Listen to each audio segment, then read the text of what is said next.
Күндердің күнінде бір отбасының жалғыз баласы болыпты.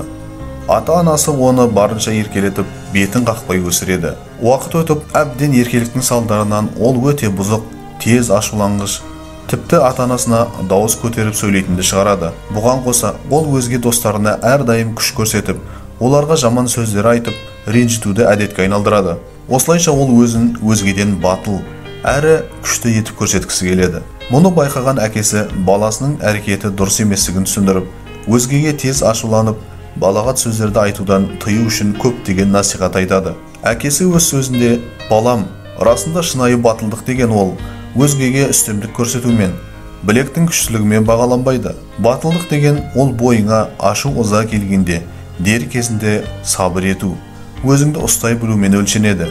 Бұл туралы ардақты пайғамбар саллаллаху алейхи уассалам осылай деп біздерге айтып кеткен. Ендеше қандай жағдай болса да өзіңді ұстап батылдық танытуға тырыс дейді. Алайда еркелікке малынып өскен жалғыз бала әкесінің бұл насихатын қаперге алмайды. Бұрынғы жұқсыз әдетін қайта жалғастыра береді. Содан әкесі өзінің насихаты өтпеген соң, ендігі жерде ол баласын іс-әрекетпен тәрбиелеуді көздейді. Ертесіне әкесі шеге толған бір дорба қоржынды алып келеді де баласына ұстатады. Содан кейін былай дейді: "Балам, сен әр ашуланған уақытыңда мына қоржыннан бір дана шегені алып, бақшаның шарбағына қағып отыр. Осылайша күнде қанша рет ашулансаң, сонша шегені қағуды әдетке айналдыр."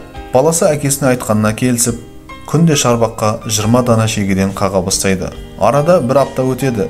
Бала ендігі жерде өзінің күнделікті әрекетіне есеп беріп, тез ашуланшақ екенін түсініп, бұдан былай 20 дана шегеден аз қаға бастайды. Содан арада бір ай өтіп, бала енді бір тал болса да шеге қақпайтын жағдайға жетеді. Себебі ол әрдайым өзін қадағалап, ашуға жол бермеуді үйренеді. Сосын ол әкесіне келіп, бұдан былай шеге қақпайтынын айтып, енді өзін дұрыс бақылай алатынын қуана жеткізеді. Сол уақытта әкесі оған әлгі шарбаққа қаққан шегелердің барлығын қайта жұлып шығуды бұйырады. Баласы көп ұзамай барлығын жұлып шығады.